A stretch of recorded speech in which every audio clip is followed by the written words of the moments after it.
viewers. Welcome to this week's edition of Insight. I'm your host, Jilcha, Hamid.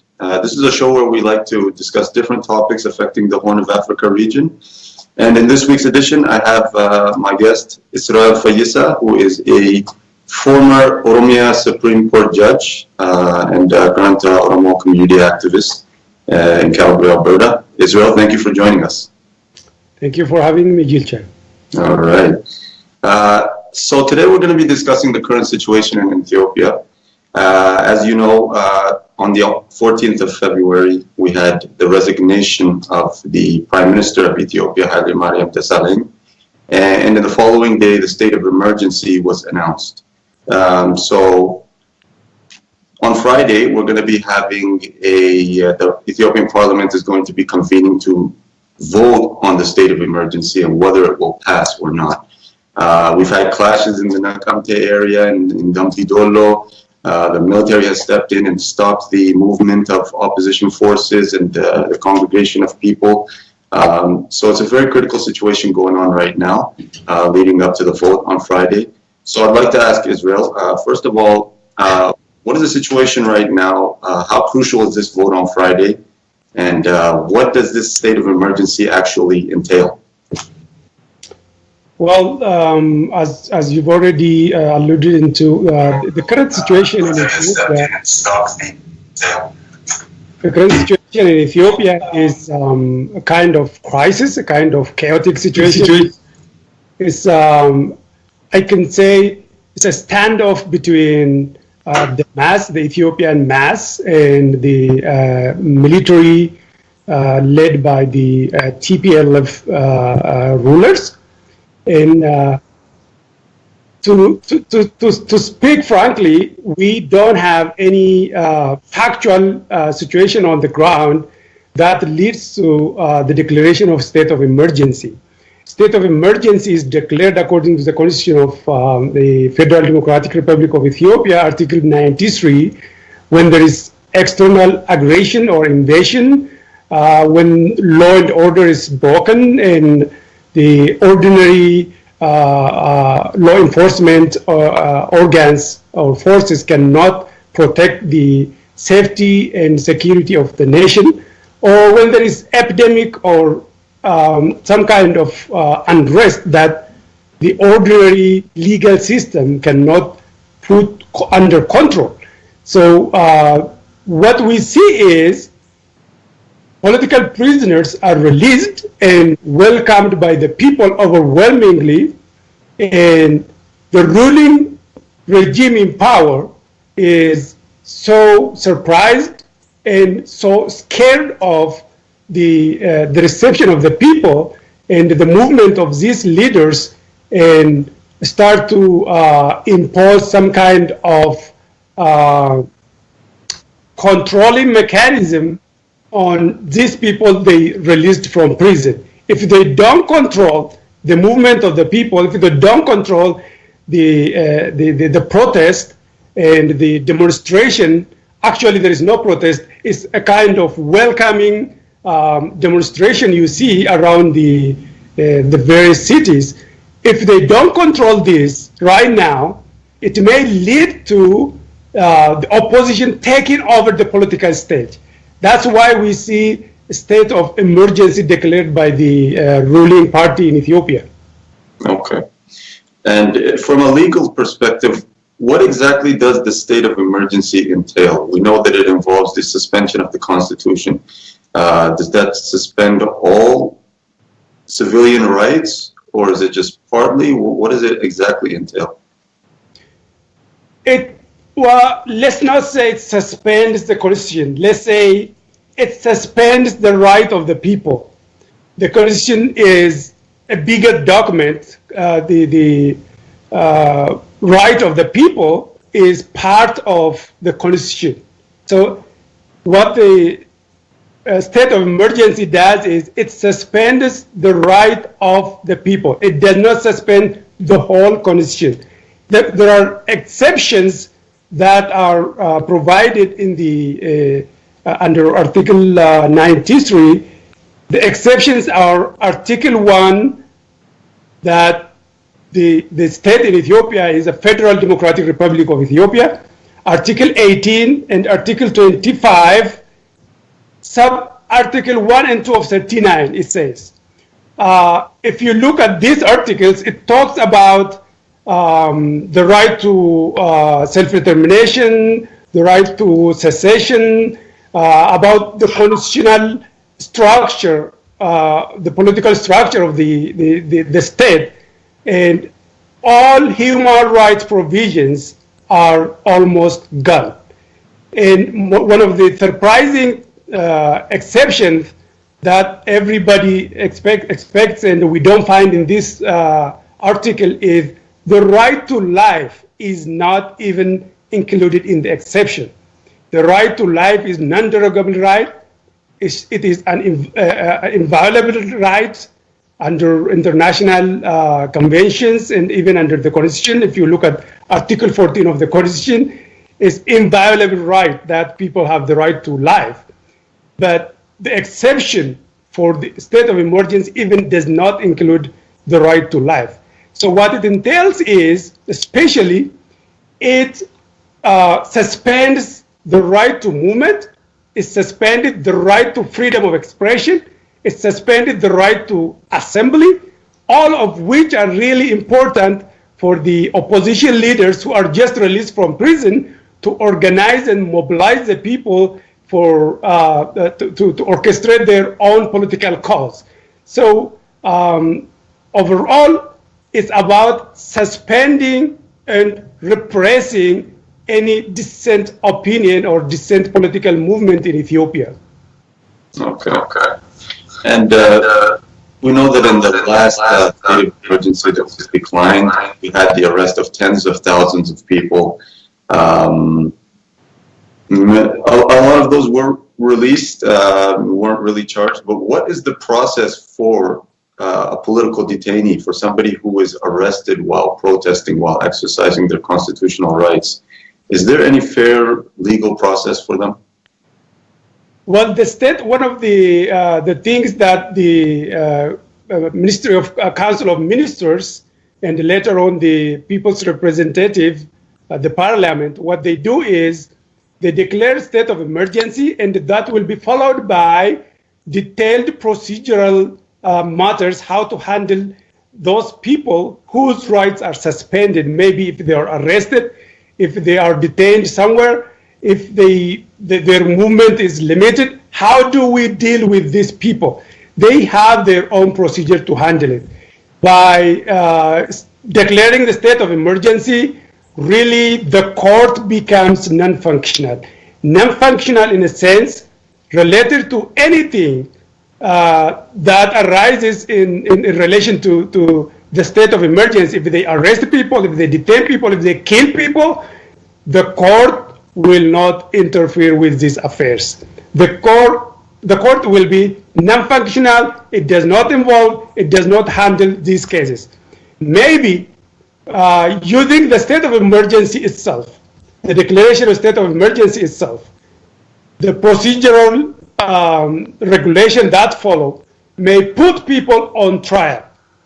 When they put people on trial, then the court will come in and act, but they will act according to the declaration of state of emergency, not according to the ordinary law that they normally apply.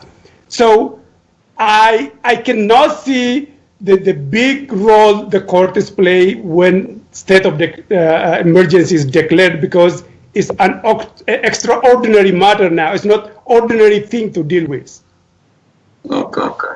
A lot of critics say that, Ethiopia has essentially been under a state of emergency since the current government came to power. How do you sort of see that? That sort of negates or downplays the importance of the vote on Friday. So what essentially is the difference between the current situation or the absence of a state of emergency and once it's actually been passed by Parliament? That's a wonderful question. If you look at the history of the ruling party from the very beginning, from 25 years ago, 26 years ago, they started with stifling any opposition, stifling any dissent opinion, whether it is in the form of writing, whether it is in the form of political party organization, whether it's in form even in the academic forum. Any opposition to this government has been stifled for the last quarter a century. So people look at what has been going for over 26, 27 years and think that there is no difference between declaring state of emergency and not declaring. But the reality is, even though there is repression, even though there is suppression, even though there is domination of the country, the political stage by one party, the presence of ordinary law, the presence of ordinary court, the presence of police officers acting as the guardian of the security of the people gives some kind of guarantee for so many people. People feel like they have country. People feel like they have a government where they live in. But when they declare state of emergency, all those security devices, all those safety devices people used to rely on will be gone. It means you have no guarantee that you leave your home and come back safe. So there is huge difference. What you see now is a big turmoil. They can kill you, they can beat you just because you left your home and went to school, or you left your home to maybe shop around, okay? So there is huge difference between a dictatorial government and a government that rules by state of emergency. State of emergency is a very exceptional and critical condition whereby your liberty will be limited to the worst extent. So there is, it's a matter of comparison, it's a matter of relativity, but state of emergency is really a serious affair that we cannot compare with the dictatorial situation we lived under in the last 25 years. Okay. And so you were a former Supreme Court in the Oromia Regional Supreme Court. Right now, a lot of people are seeing some friction or lack of communication between the Oromia Regional Government and the federal government, and within the federal government itself. A lot of players in there are against the state of emergency being declared. So what role do you see the regional government playing in, once the state of emergency has been declared? What role does the regional government and the regional court play in that?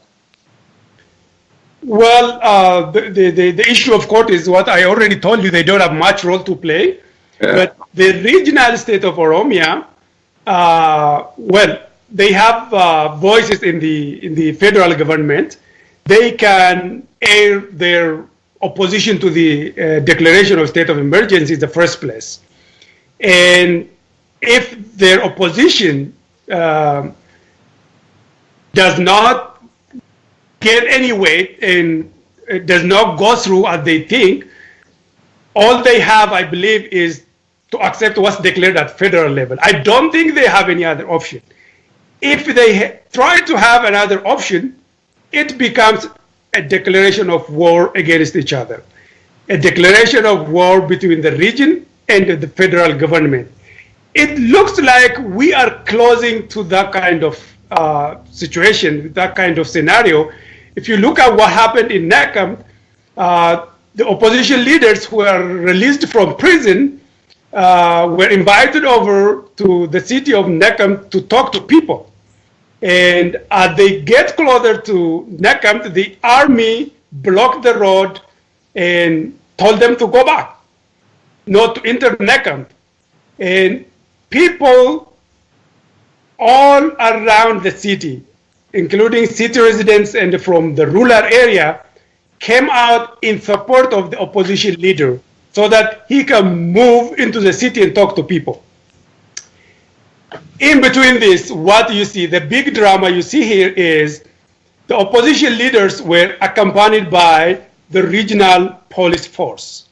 The regional police force were also joined by the anti-protest. There is another force. They call it anti-protest. There is a word for it. And these two forces were accompanying the opposition forces, and the militaries confronting the opposition group not to interneck them. And it was a big standoff between these two forces. And I heard, from what I knew and from what I heard, the Oromia region police said they will not let the army do any harm to the opposition leaders who are going to Nekam, and they settled between the army and the civilian people. While negotiations were going on, the Oromia police force was ready to confront the army. This is the worst we can see in Ethiopia. If two armed groups start to fire to each other in order to sustain law and order, look at the very purpose why they are there is to protect order, safety of the people. But the same government is in conflict, in war, the regional force and the federal force. This is a big crisis if it happens. I don't wish it happens. If it happens, this is the end of regional government and self-administration in Oromia region. I don't think they will go to that, but there is big confrontation we are seeing now. Okay. Briefly moving away from the issue or the topic of the state of emergency, generally speaking, over the past 27 years, there's been many rounds of crackdowns, whether it be student protests, whether it be political oppositions and media being cracked down on for political reasons. So basically, what happens to somebody who is arrested for politically opposing or being a part of the free media? When they're arrested, is there a process for them in the courts? Is there a judicial process? And to what extent is the government involved in that process? The process is simple and as ordinary as any other case. They arrest them, they investigate them, they collect any evidence, any witness against the detained people, and then they bring them to court. As simple as that. The problem is, what does the court do when these people come? How do the courts handle this kind of politically sensitive court cases? How do they handle them? In relation to this, the courts in Ethiopia have one big problem. That big problem is they don't have independence from the executive body. If they don't have judicial independence to exercise their right to independently try and decide on cases, the fate of anybody arrested or detained in the name of opposition or dissident to the government is what we know. They get the ultimate and the worst kind of punishment or sentence from the court. So actually, judicial independence does not stand by itself. What the government does is they come up with a law, a legislation that hinders, that suppresses people's right. If you take the anti-terrorism law, the press proclamation, there is also called computer crime. They have computer crime legislation. All those laws are meant to suppress any opposition. When it comes to court, the court have only one power in their hand, to interpret the law and apply it on the cases they have on their hand.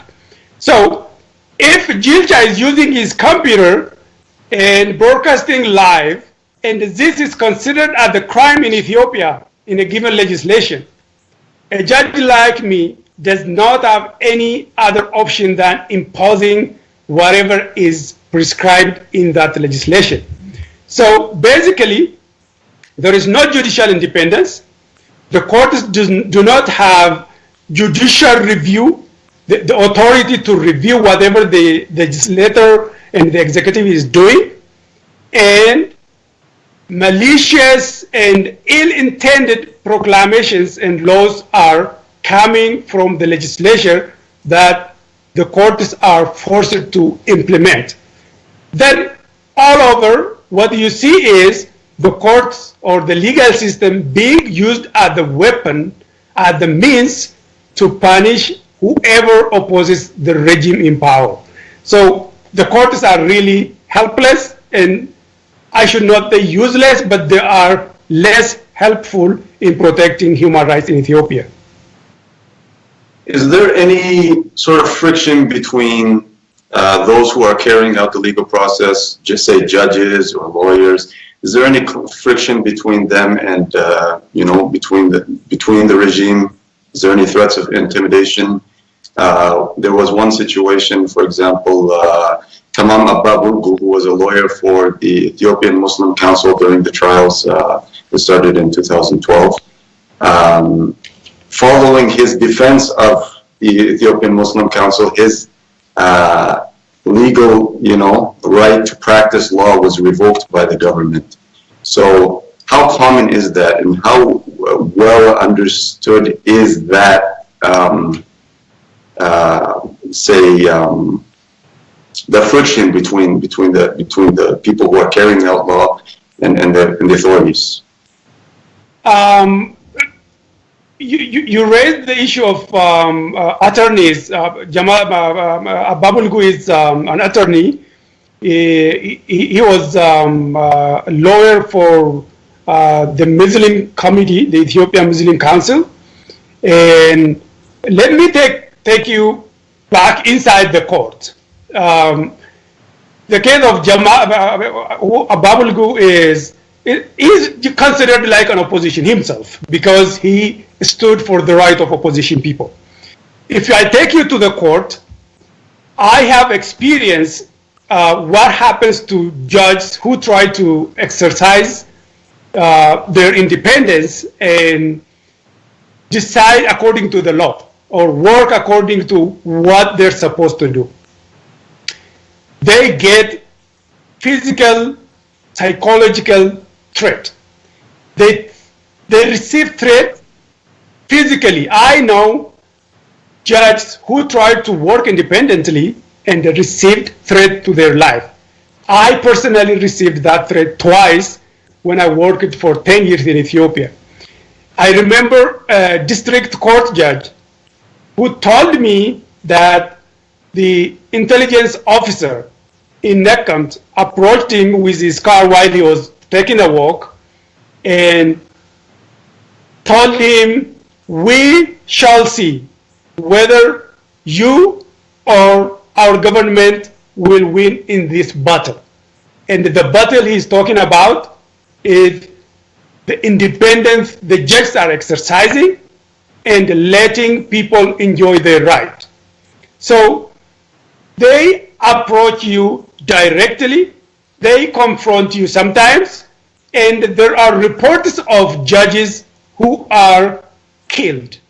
I do know district judges who are practically killed.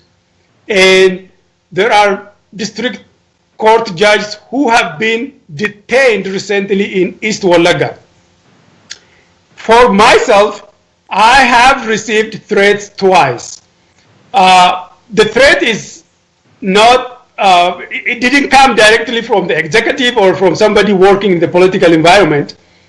It came through my own colleagues, my own boss and my own colleague who I used to work with approached me and said, look what's going on. The government is in a critical condition. They may even kill you. This is their statement. When I heard this, it is heartbroken, my friend, when you are a judge, when you are supposed to exercise a power, when you are supposed to work with your profession and with the legal system, the law that is provided to you, and you are told you are under threat, you don't have guarantee for your life, you don't have anywhere to go. It's a serious matter. And this comes from external actors. There are internal actors within the court system itself. Within the court system itself, you will be denied promotion. You will be denied transfer to a convenient place closer to your homeland or closer to your family. You will be accused of unwarranted ethical complaints by the government or by individual actors. And it's a lot of harassment that you receive because you try to act independent of the government or whatever the government wishes you to do. So the Ababulgu thing, just consider it as somebody who has been attacked because he acted like an opposition himself. For the court, for the judges, there are multiples of ways that they can be harassed, they can be sometimes even detained and killed. So it's obvious that you cannot be independent at all in the judiciary of Ethiopia. Okay. So I guess, we've talked about sort of the issues that are going on, the crisis that's going on, the involvement of the government in the judicial system, stifling judges, the media, opposition figures. And it seems like it's coming to a breaking point, especially in the Oromia region. So what do you see as the next step for the people? And what do you think the next step for the government is? Do you see a way out of this situation right now? It's really difficult to speculate what's coming. From what we see right now, the government of Ethiopia totally lost legitimacy. It does not have any piece of legitimacy from any corner of the country except their own loyal cadres and the loyal groups that they benefited while staying in power for the last 25 years. So they lost the politics. The politics is out of their hand now. What's left in their hand is the military, the intelligence and the military. So they preferred using these tools, the military and the intelligence, to suppress the people, not to get overthrown by the mass movement. So this friction, this conflict between the mass and the government who uses a weapon of military, the intelligence and all available tools to suppress the people, I don't think we can easily solve this. This is a stalemate where one is equipped with a sophisticated guns and machines. The other is barehanded with legitimate cause. So I think the international community should involve in this. All stakeholders in the stability of Ethiopia should involve in this and give some kind of guarantee for the people in power who have been committing crime for the last 25 years and who are scared of going out of power. If they leave power, they're scared of facing persecution for themselves. They're scared of facing trial for themselves. That's why they try the people. So they need some kind of guarantee where they won't get persecuted for themselves. And who's going to give them guarantee? For now, there is nobody. The people are writhing against them, and they want to take every action, every measure to take them out of power and put them on trial, actually. But if the opposition leaders get the chance, if all stakeholders involved in it, if the international diplomacy involved in it, and we look for a comprehensive solution, I think some kind of guarantee can be given to the armed people, to the government, and we can secure some kind of transition for the people to a peaceful and stable condition, and we can find some compromising ground. But as it is right now, the government of Ethiopia or the TPLF-led EPRDF cannot by itself give any solution to the stalemate. I don't see them doing any progress.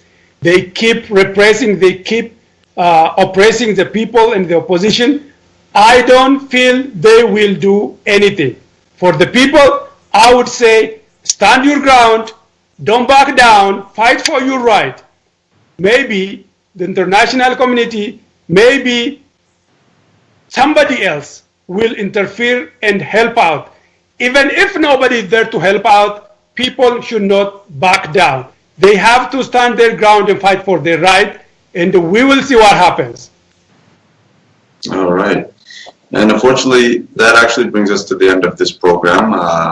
Thank you for joining us on Insight. And first of all, I would like to thank Israel Fayisa for joining us today. Israel, I hope you'll join us in the future. And we certainly do hope that this situation is resolved very soon. Thank you. All right. And viewers, please leave us your comments and thoughts. Until next time. Bye.